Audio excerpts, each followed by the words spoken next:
So, you're on Ozempic or Mounjaro, you're eating less, and the weight is coming off a little at a time. But not as fast as you have hoped yet. That's where optimizing your diet strategy really matters. So today, I'm giving you 10 more Ozempic diet tips for max weight loss, especially the ones I notice most people tend to skip.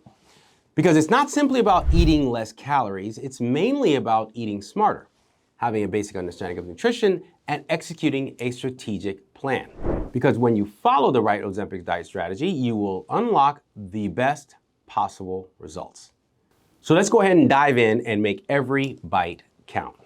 Stick around because later in this video, I'll give you the best Ozempic diet timing trick to support maximum fat burning.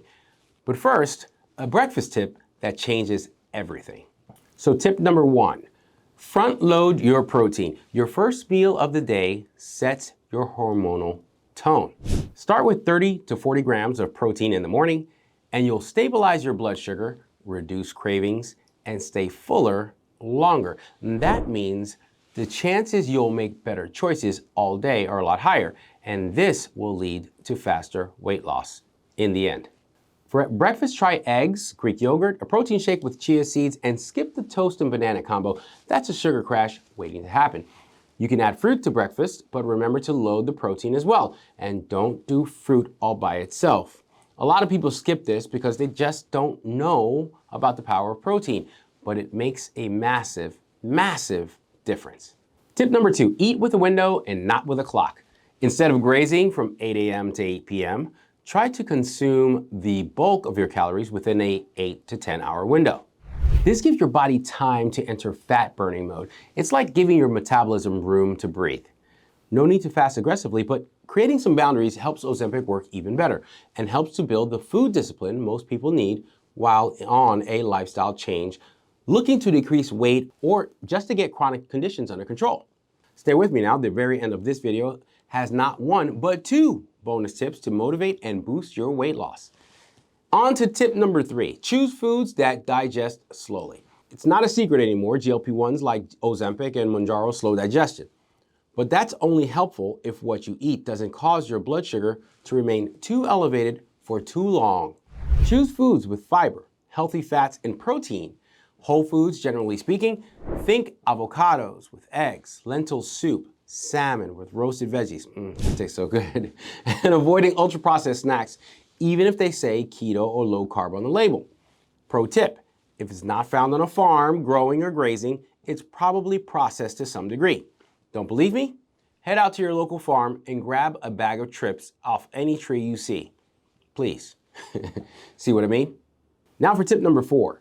Hydrate before you eat. A lot of people confuse thirst for hunger, especially on the GLP-1. So incorporate drinking a full 8-ounce glass of water anywhere between 10 to 15 minutes prior to and right up to before your meals. It primes metabolism and prevents overeating. Bonus benefit, it reduces nausea, constipation, and bloating, 3 of the biggest side effects I see on GLP-1 medications. This is the hydration strategy I mentioned earlier, but simple, but it works. Most of my patients mention seeing results within a week just from implementing this simple tip. Tip number 5, add resistance training to your week. Okay, this isn't actually a food tip, but it's crucial to optimally utilizing the protein in your nutrition. GLP-1s like Ozempic help you lose weight, but not necessarily the right kind of weight. If done the incorrect way, weight loss will be from water, fat, and muscle, lean muscle mass. Now, it's hard not to lose muscle when losing weight, but you don't want to lose too much muscle on your lifestyle modification journey or your journey altogether. So to keep this from happening, you need to be lifting weights 2 to 3 times a week. This will protect your lean mass, keep your metabolism high, and reshape your body. It would also result in more fat loss than muscle. Now look, I'm not asking you to turn into Hercules or Mrs. Olympia unless you want to, but even body weight exercises work here. Think squats, air squats, body squats, push-ups, resistance bands. Just move something with some weight behind it. When starting your resistance training plan, start low and go slow. Use good form, and if you need to, get a trainer to get you started. Hey, real quick, my YouTube analytics show that only 20% of you are subscribed. If you subscribe, I promise I'll keep making the content you want to see. Real practical advice from a doctor who actually listens to patients like you. On to tip number 6. Don't eat until you're hungry or it's time to get your calories in. This one feels obvious, but so many people eat out of habit. If you're not hungry yet, wait a bit. Let the medication do its job. Learn the difference between true hunger and emotional triggers. And when you do eat mindfully. No phones, no distractions. That's how you learn to listen to your body as you eat.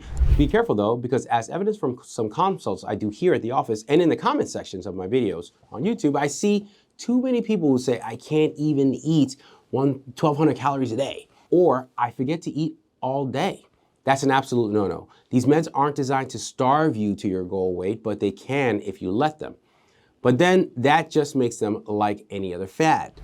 The point here is to allow the medications to suppress your appetite to a point where you can manage to eat a healthy nutrition and not remove your appetite altogether. If this does happen, it's time to lower your dose or increase your interval between doses or implement microdosing. Before you do anything, speak to your doctor who's monitoring your weight loss. You need to learn new healthy habits on this journey and not trade out one bad habit for another bad habit. Coming up later, how to use cravings as a signal instead of a setback. But first, tip number 7, snack with intention, not emotion. If you decide to have a snack, make it count. Choose snacks with protein and fiber, like boiled eggs and veggies, or cottage cheese with berries. Explore what the trigger is and ask yourself, am I actually hungry, or just bored, or stressed, or tired, or whatever it may be? Because Ozempic won't fix emotional eating. That part's on you. So asking yourself healthy, soul-searching questions about your eating habits will go a long way to forming a healthier long-term relationship with food. And here's tip number 8. Don't worry about eating at night. Focus on total nutrition instead. So many people ask me if eating at night will ruin their results on Ozempic. The truth? Not really. There's nothing inherently bad about eating in the evening as long as you're not overeating and your meals are balanced. Your body doesn't suddenly store more fat at night. What matters most is what and how much you decide to eat across the whole day. So if dinner works best for your schedule, don't stress. Make it a protein-forward, fiber-rich meal, and you'll still be on track for max weight loss. What matters most is your total calorie intake and your TDEE remain on track. And here's my favorite tip, and you already know why. Break plateaus with a nutrition reset.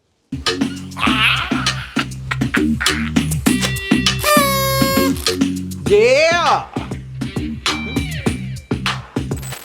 See there? If your weight loss has stalled for more than 4 weeks, despite making sure you are on eating correctly and the right amount of burning calories like you should, sleeping optimally, and handling stress appropriately, then you are likely on a plateau. It might be time to reset. I recommend taking 3 to 5 days to track your food. Don't restrict, just observe. You'll probably catch a few sneaky habits: creeping carbs, extra bites, liquid calories, behavioral drift. Awareness alone can be the spark you need to break through. If that doesn't work, your body has found a new set point, so it's time to either crank up the exercise or decrease the caloric intake if there is room to do so, or a little both if you are really feeling froggy. Jump. And here's an old school tip, number 10, walk after eating. One of the simplest, most powerful and oldest hacks is to take a 10 to 20 minute walk right after meals. It improves blood sugar levels, aids digestion, and boosts metabolism. Here's a bonus. It's gentle, easy, and something you can do even when you're tired. I've had patients come off a plateau just by adding a short walk after dinner. Nothing after lunch, nothing after breakfast, right off the plateau. So here's a quick recap of the tips in this video. Start your day with protein, use a consistent eating window, prioritize slow digesting foods, stay hydrated, so move your body and eat with awareness. And here's a couple bonus tips. The first, track how you feel, not just the scale. Better energy, fewer cravings, less bloating. These are huge wins. Weight loss is great, but health is even better, and that's the real goal, honestly. The second bonus tip, prioritize protein at every meal, not just breakfast. Eating 25 to 30 grams of high quality protein per meal or more, depending on your desired weight, boosts your metabolism throughout the day, and it causes something called the thermic effect of food, or TEF, which is the calories used up in breaking down any of the macronutrients. Protein supports muscle mass during fat loss and keeps you feeling fuller for longer, helping reduce cravings and late night snacking. Want some high protein meal examples? Sure, why not? For breakfast, 3 eggs plus a half cup of cottage cheese. Lunch, grilled chicken salad with avocado. Dinner, salmon and steamed veggies and quinoa. Why it works? Protein requires more energy to digest, to break down, like I said, in TEF. And it helps preserve lean muscle mass when coupled with resistance training as you build up your lean muscle. Finally, lean muscle burns more calories at rest than fat tissue. So there you go. Just about everything you need to know to get the weight moving in the right direction, but there's always more to learn. So keep searching for it. It's out there. If you found this video helpful, you'll love my free GLP-1 bootcamp. It's a 14-day jumpstart with nutritional tips, supplement guidance, and the most common questions get answered, and I get from patients completely free. Link is below, and if you haven't already, hit the subscribe button, please. Like I said, only 1 in 5 of you are watching right now and subscribe, and I want to keep making the kind of content you want to see. In the meantime, stay healthy, stay informed, and I'll see you soon.